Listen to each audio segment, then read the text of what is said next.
Hi, my name is Lindsey Luposello. I'm here to talk to you about Teachable, which is my quality of character term. When was the last time you learned something new? Was it a practice, a new job, maybe at school and class? Were you open to it? Were you willing to learn? Were you listening? The definition of teachable from the dictionary states capable of being taught, apt and willing to learn. So, what does that really mean? In other words, being open to learning new things, being humble and listening to others, accept and welcome to criticism, and the want to become better. So, in coaching terms, we often call this coachable or coachability. I'd like to start off with a story. It's called Our Cup Full or Empty. It's by Dr. Scott Baker, who is a psychologist, which he learned from many years of teaching martial arts. A student comes to a master and asks him to teach him. The master invites the student to sit with him and have tea. While they are sitting, the master starts to converse with the eager young student, but every time the master starts to explain a point, the student would interrupt him and say, "Oh, I know that. I do this when that happens," or "I don't have that problem because." Soon the master stopped talking and picked up the teapot. He began pouring the tea into the student's cup. As the cup filled, he continued pouring until the cup overflowed and spilled out. The student shouted, "Stop! It's enough! My cup is full!" With that, the old master smiled and replied, "Yes, your cup is full. Therefore, I can teach you nothing until your cup is empty." So, what are the lessons from Our Cup Full or Empty? Listening to the master. He wasn't listening. He wanted to show the master how much he already knew. He believed that he had already learned, and his cup was full of knowledge. He had to empty the cup before he could learn from the new master.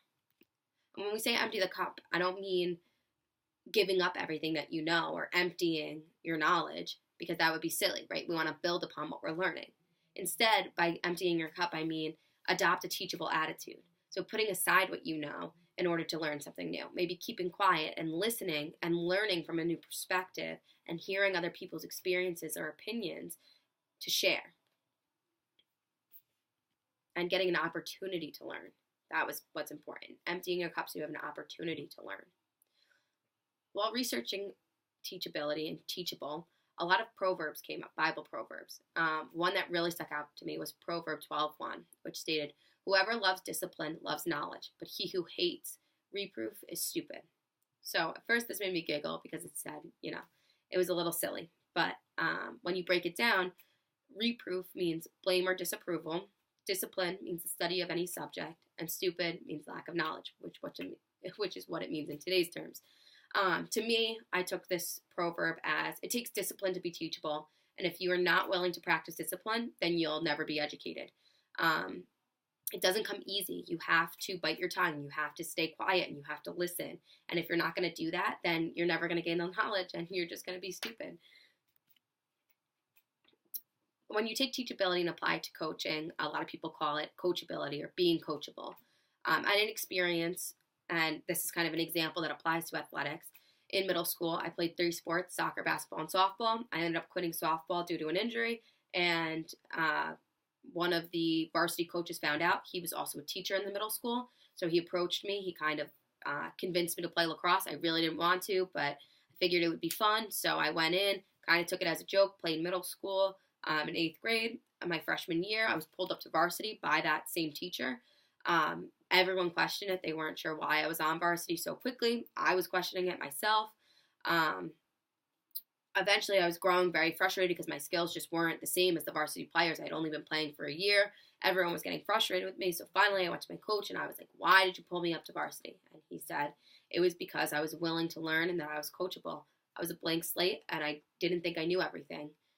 He then went on to say that if he could take our best athlete, best talented athlete in the sport of lacrosse who thought they knew everything, he would rather kick them off the team and have me on the team because I was willing to learn and I wanted to learn from him, and he could mold me into the player that he wanted.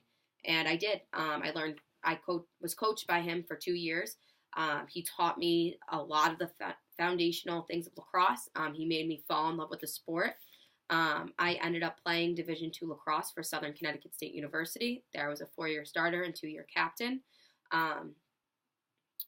I am now the assistant women's lacrosse coach for SUNY Purchase, and I am pursuing a course to become a head lacrosse coach for college, which is kind of why I'm pursuing my master's degree.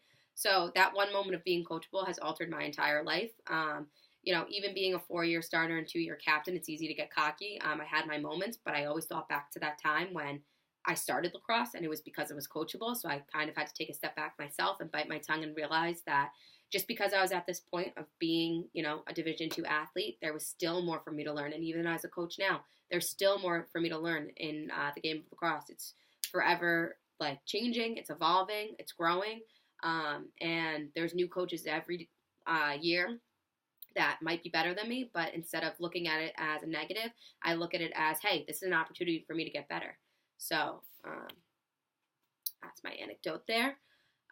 Here is a quote about teachability by Lin Yu Tang, who you can see in the top corner. Sometimes it's more important to discover what one cannot do than what one can do. I really like this because a lot of times athletes hate practicing what they're not good at. And not only that, but they hate identifying their weaknesses. So it's easy for them to come up with a list of what they're good at. They like the drills that they're good at. But when you have something that they're not good at, that you point them out on, you call them out on, they're not happy about it. And it's difficult for them to identify it as well. And then when you start to work on it, they get frustrated and they don't want to do it because it's not easy. It's not what they're good at. So it's important to kind of take a step back and see what you can't do and work on that to become a more rounded and better athlete. I picked 2 direct quotes from one of our textbooks, which is Teaching Character Through Sports, which you can see in the corner.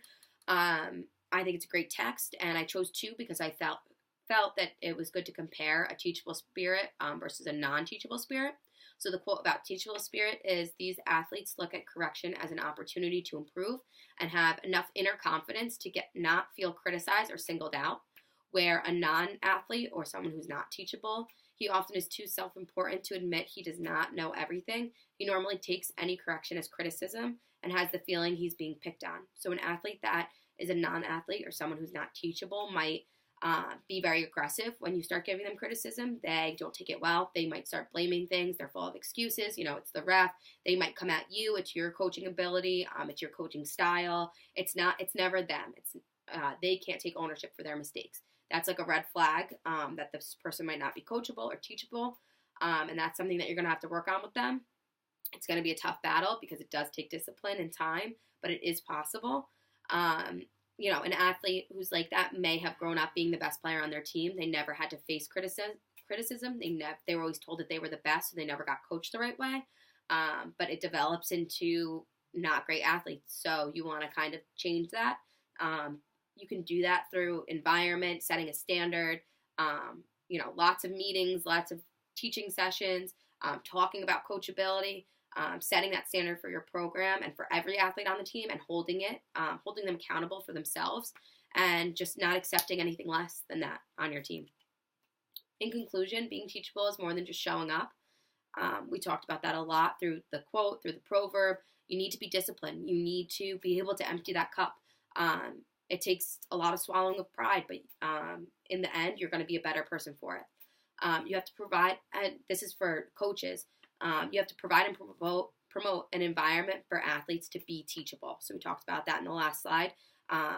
Developing that program where it's teachability is fostered and grows. Creating that program where it's encouraged by every athlete. You can see it from everyone. You set this standard and they have to rise above to it. For the athlete, they need to want to become better and they need to listen to the coaching staff. And finally, being open to criticism and accepting of flaws and willing to learn. So being confident in yourself, having a lot of self-worth to be able to accept and be open to criticism. So that's teachability. Hopefully you showed some teachability through this PowerPoint and you learned something yourself. Thank you very much.